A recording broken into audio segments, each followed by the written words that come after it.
Too much, too little, just right. This is another dvar Torah on Parasha Naso.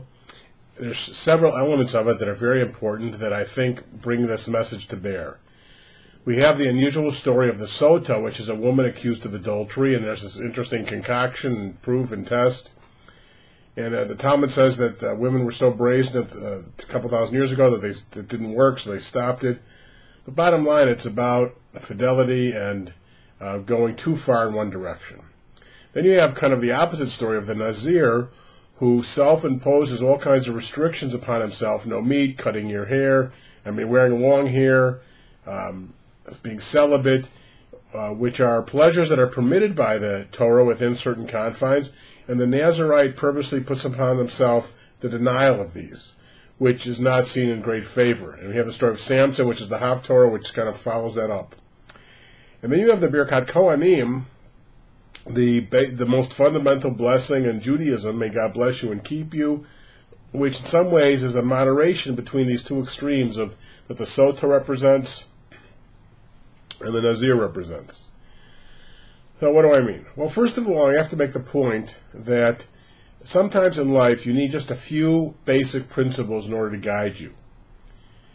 Interesting to note about the idea that progress is not necessarily the greatest thing. Sure, since we moved from horses to cars, we have a lot less manure on the streets. And yet, what kind of society do we live in? Are we any happier? We've got landfills that are overflowing. We've got climate change because of our fossil fuel consumption, possibly. We've got our resources being depleted. We have a lot of anxiety in our culture. So maybe progress is not all that it's cracked up to be. Interesting, Hemingway was once asked to write a story in 6 words, and the story that he came up with was "For sale, baby shoes never used." And I saw that in an article recently, and other people tried to come up with a story in just a few words. There were some examples given. One was defined at 21, redefined at 60, or slow learner, life begins at 60, or nearing 60, still on rough draft.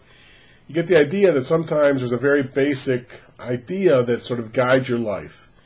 And for me, I think for the Jewish tradition, the Birkat Kohanim, even though it's more than 6 words, is a pithy little sentence which basically says it all. I hope you'll watch my other video on Parasha Naso, which is all about the Birkat Kohanim and tells the story of the discovery of another version of it. And here's yet another version I didn't mention in that video. This comes from the Dead Sea Scrolls Manual of Discipline. And this gives you a sense of probably what's intended by the Birkat Kohanim. May the Lord bless you with all good and keep you from all evil. May God illumine your heart with insight into the things of life, and grace you with knowledge of things eternal. May God lift up his gracious countenance towards you and grant you peace everlasting.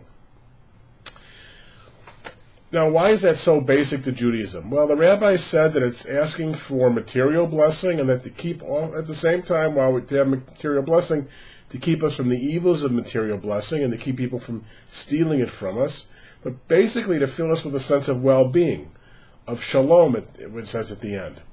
Now, the Nazir deprived himself of things that could be joyful, and the Talmud castigates people that do that. So there's enough restrictions in life. The Torah permits things. We should take advantage of those things that are permitted. And so in understanding the balance between going too far, which the Sota challenge reminds us of, and going too far the other direction of asceticism, which the Nazir reminds us of, the middle path, a path of it's okay to pray for material blessing, at the same time to also be blessed by not having it overtake our lives, be possessed by our possessions, by having people steal it from us, and by having a sense of satisfaction, being blessed by God's wisdom. Really, we need to ask ourselves, wherein do we find a sense of satisfaction? And so I'll leave you with these questions because I think it really gets to the heart of what shalom is and what it means to us. It's called the pleasure inventory, things that are permitted, things that we ought to take advantage of. What are your favorite moments of the day? Think about the things that give you pleasure. Name at least 3 memorable sensual pleasures. Think of sound, smell, taste, sight, and touch that you recall experiencing, that you look forward to experiencing. What about your daily environment is arranged in a way that gives you pleasure? What makes you smile or laugh on a regular basis? What activities or tasks give you the greatest sense of satisfaction while you are doing them? How often are you touched with kindness and affection? What opportunities do you have to show others care and affection? When you're feeling down or needing support, how do you take care of yourself? All of this, of course, within the confines of what is permitted by the Torah. And I think as we see the path of holiness, we understand that what the Torah is telling us is that we shouldn't stray too far in one direction. We shouldn't, in the way of hedonism, we shouldn't stray in the direction of asceticism, the Nazirite, but rather follow the path of blessing. That may God bless us materially, that we feel like we have enough of what we need and guard us. May God's enlightenment shine upon us, that we be enlightened with God's wisdom, we be lifted up, and that we be shown the path to shalom, the path to fulfillment, contentment, and joy. Shalom.